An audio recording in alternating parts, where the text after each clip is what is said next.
Good morning बच्चों। अब जो है हम लोग नया चैप्टर पढ़ने जा रहे हैं। कुछ बच्चे जो है अब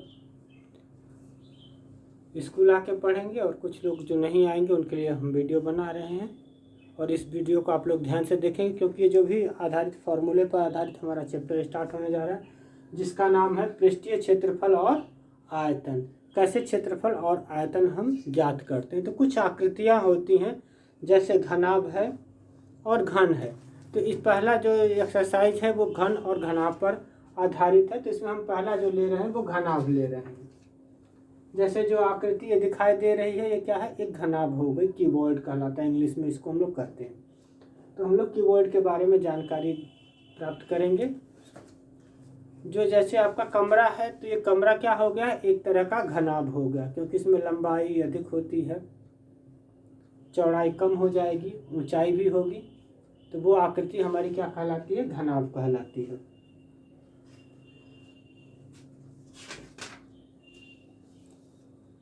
घनाभ क्या होगी, ठोस आकृति होगी, खोखला भी हो सकता है।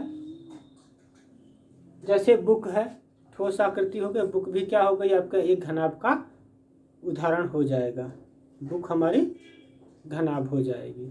तो इसी तरह से कई आकृतियां होती हैं। तो घनाभ में जो है आपका 8 शीर्ष होते हैं, 12 भुजाएं और 4 विकर्ण होते हैं। शीर्ष क्या होगा कि जहां पर ये 3 बिंदु मिलेंगे, ये क्या हो गया, शीर्ष हो गया। A B C D F G E H. तो कितने शीर्ष हो गए, 8 हो जाएंगे। 1 2 3 4 5 6 7 8 शीर्ष हो गए। और इसकी 12 भुजाएं हो गई। 12 भुजाएं कौन कौन सी, जैसे A H, A B, B C, A D, D C. अब यहाँ से चलेंगे तो ये C F, B G, D H, H E, E F, F G और एच जी एच। इस तरह से कुल 12 भुजाएं होती हैं। 4 विकर्ण हो जाएंगे। विकर्ण में क्या होगा, जैसे ए एफ होगा, एक विकर्ण ये हो जाएगा A F.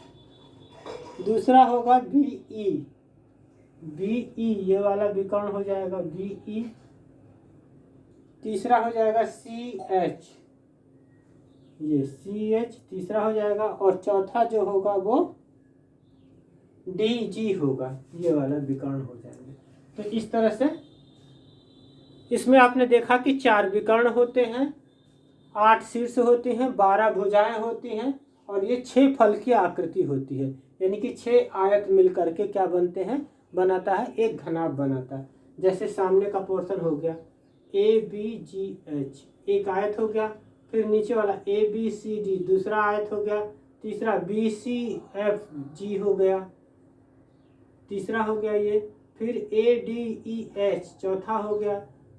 G H E F ये क्या हो गया आपका, पांचवा हो गया। और छठवां हो जाएगा C F C D E F.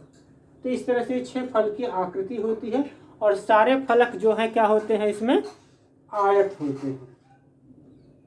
और जैसे घनाभ का विकर्ण हमने बता ही दिया था कि जैसे आपका क्या हो गया, ए एफ एक विकर्ण होगा, बी ई एक विकर्ण हो जाएगा, डी जी एक विकर्ण हो जाएगा और सी एच विकर्ण होगा। और सारे विकर्ण आपस में क्या होंगे, समान होंगे, बराबर होते हैं।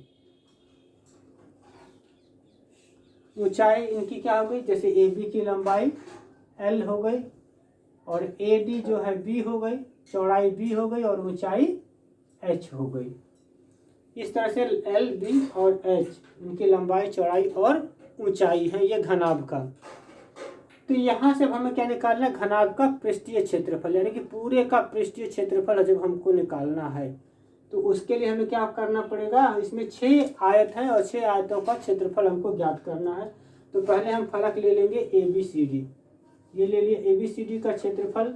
यहाँ पर लंबाई गुणा चौड़ाई हो गया, इसका क्षेत्रफल निकालेंगे। क्षेत्रफल का फॉर्मूला आप लोगों को ज्ञात होगा, लंबाई गुणा चौड़ाई होता है। तो एल गुणा बी। अब फलक हमारा सामने, इसका क्या हो गया, ई एफ जी एच है, तो इसका भी क्षेत्रफल का फॉर्मूला यही आएगा, एल गुणा बी। अब आते हैं फलक ए डी ई एच में। का क्षेत्रफल बराबर होगा बी गुणा एच, बी और ये ऊंचाई एच हो जाएगी। और तो ये किसके सामने फलक बी सी एफ जी का क्षेत्रफल, 4 फलक हो गए। अब आता है A B G H, A B G H सामने का, और ये सी डी ई एफ का क्षेत्रफल आ जाएगा एच गुणा एल। तो हमें क्या निकालना था, कुल पृष्ठीय क्षेत्रफल निकालना है। तो कुल पृष्ठीय क्षेत्रफल बराबर हो जाएगा उपरोक्त सभी क्षेत्रफलों का योग। इसके सभी क्षेत्रफलों का योग निकालेंगे। तो जैसे इसमें 2 हो गए, एल गुणा बी प्लस एल गुणा बी, इन दोनों का ए बी सी डी और ई एफ जी का क्षेत्रफल ये हो जाएगा। इसी प्रकार हमारा बी एच है, A D E H, A D E H का क्षेत्रफल प्लस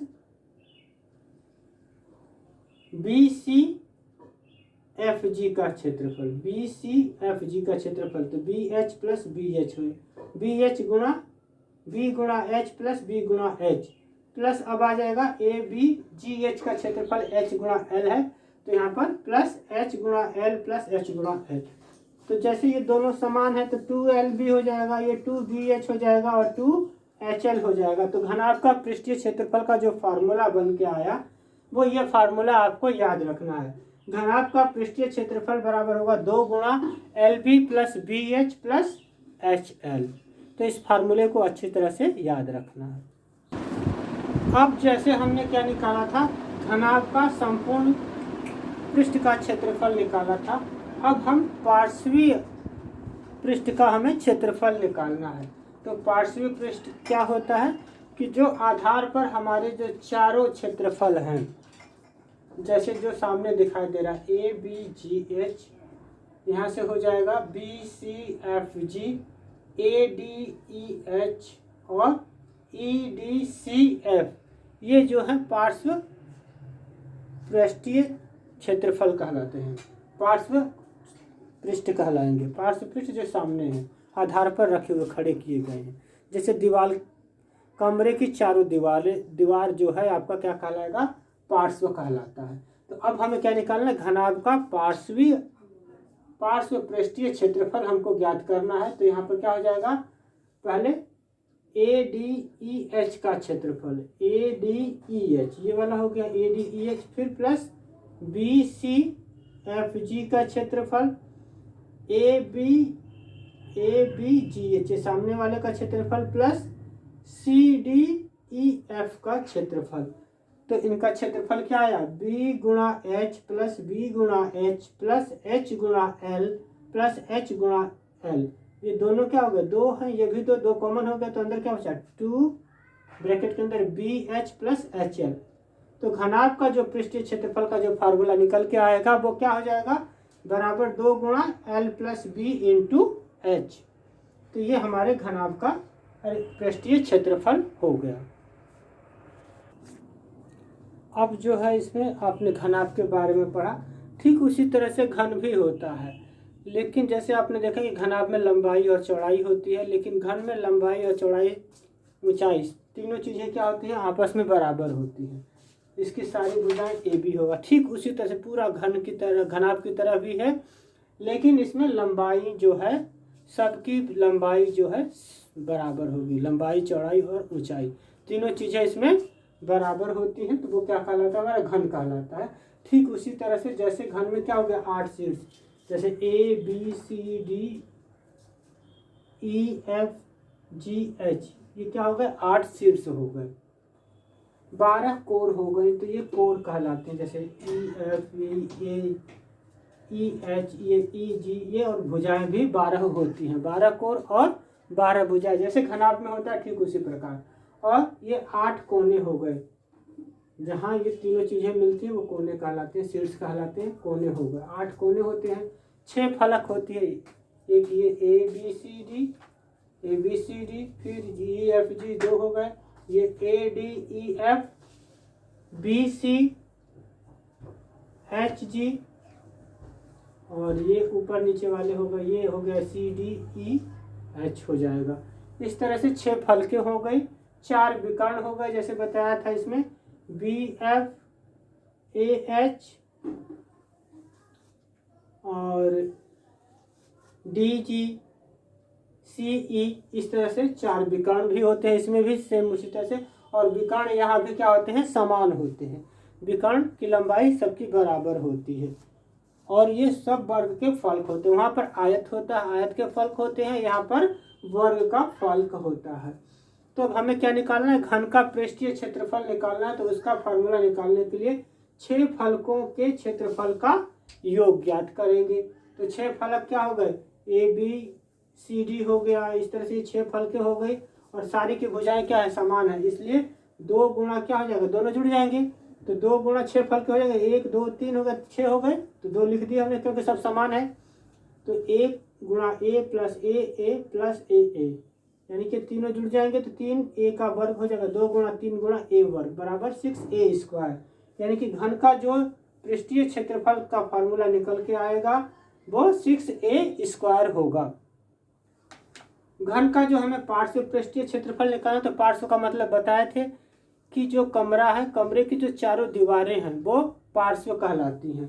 तो हमें उसका केवल पार्श्व पृष्ठीय क्षेत्रफल निकालना है। तो उसके लिए क्या करना पड़ेगा, घन हो चाहे घनाभ हो, घन या घनाभ के चारों फलकों के क्षेत्रफलों का योग, यानी कि 2 गुणा ब्रैकेट के अंदर ए प्लस ए हो जाएगा, तो जुड़ के 2a स्क्वायर हो जाएगा। तो 2 गुणा ए स्क्वायर बराबर 4a स्क्वायर हो जाएगा। तो इस प्रकार घन का जो पार्श्विक क्षेत्रफल निकल के आएगा उसका फार्मूला हमारा क्या हो जाएगा, 4a स्क्वायर होगा। तो इसी पर आधारित आपकी एक्सरसाइज है और आप एक्सरसाइज को करेंगे। वीडियो को अधिक से अधिक लाइक और शेयर करें, सब्सक्राइब भी कर लीजिए।